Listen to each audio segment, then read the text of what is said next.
এভাবে একবার পায়েস বানিয়ে খেলে দেখবেন, এর স্বাদ কখনোই ভুলবেন না। আসসালামু আলাইকুম এভরিওয়ান, আশা করছি সবাই ভালো আছেন। এখানে 1 লিটার দুধ নিয়ে নিয়েছি। এখন দুধটাকে অনবরত জাল করে নেব। একটি খুন্তির সাহায্যে নেড়ে চেড়ে নিচ্ছি। আর দুধটা কিন্তু অনবরত নাড়তে থাকবেন, না হলে নিচে থেকে লেগে যেতে পারে। দিয়ে দিচ্ছি 3টি এলাচ, 2টি দারচিনি ও 3টা তেজপাতা। এখন আবার অনবরত নেড়ে চেড়ে নিচ্ছি। এখন একটি বাটিতে শুকনো উপকরণগুলো ভিজিয়ে নেব। এখানে নিয়েছি হাফ কাপ পোলার চাল। চালটাকে ভালোভাবে ভিজিয়ে নিয়েছি আধা ঘন্টার জন্য। এখন আবারও দুধটাকে একটু নেড়ে চেড়ে নিচ্ছি। দুধটা যখন বলক চলে আসবে, এখন এখান থেকে 2 চামচ দুধ উঠিয়ে নিচ্ছি। এখন এই দুধের মধ্যে দিয়ে দিচ্ছি হাফ কাপ পাউডার মিল্ক। মিল্কটা দেওয়ার পর খুব ভালোভাবে মিশিয়ে নিতে হবে। এখন আবারও এই দুধটাকে খুব ভালোভাবে একটু নেড়ে চেড়ে দিচ্ছি। দিয়ে দিচ্ছি 1.5 কাপ চিনি। চিনিটা দেওয়ার পর আবার অনবরত নাড়তে থাকবো। কিছুক্ষণ নেড়ে চেড়ে দিয়ে দিচ্ছি অল্প একটু লবণ। এখন আবার একটু নেড়ে চেড়ে দিচ্ছি। এই তো দেখতে পাচ্ছেন দুধটা ঘন হয়ে এসেছে।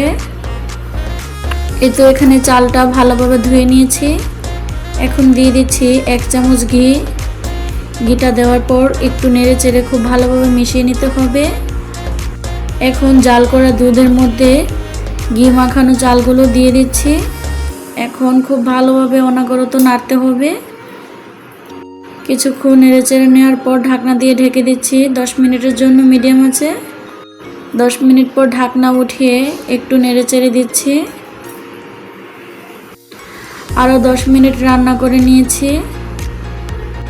এখন দিয়ে দিচ্ছি যে পাউডার মিল্কটা গুলিয়ে রেখে দিয়েছিলাম, ওইটা দিয়ে একটু ভালোভাবে নেড়ে চেড়ে দিচ্ছি। আর এ পর্যায়ে কিন্তু অনবরত পায়েসটা নাড়াচাড়া করতে হবে, না হলে কিন্তু নিচে থেকে লেগে যেতে পারে। দেখতে পাচ্ছেন পায়েসটা কতটা লোভনীয় হয়েছে। এখন এখানে দিয়ে দিচ্ছি 15 থেকে 20টি কিশমিশ। এখন আবার অনবরত নেড়ে চেড়ে আরও 10 মিনিট রান্না করে নিব লো হিটে।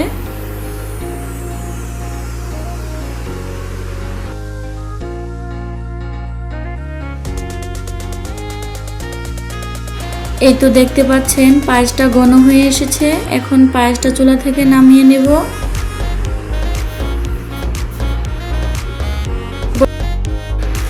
এখন একটি বাটিতে ঠান্ডা করে পায়েস ঢেলে নিয়েছি। দিয়ে দিচ্ছি কাঠবাদাম কুচি আর দিয়ে দিচ্ছি উপর দিয়ে কিছু কিশমিশ। একটু নেড়েচেড়ে আপনাদেরকে দেখিয়ে দিচ্ছি কতটা পারফেক্ট হয়েছে। ভিডিওটি ভালো লাগলে লাইক কমেন্ট শেয়ার করে দেবেন। আল্লাহ হাফেজ।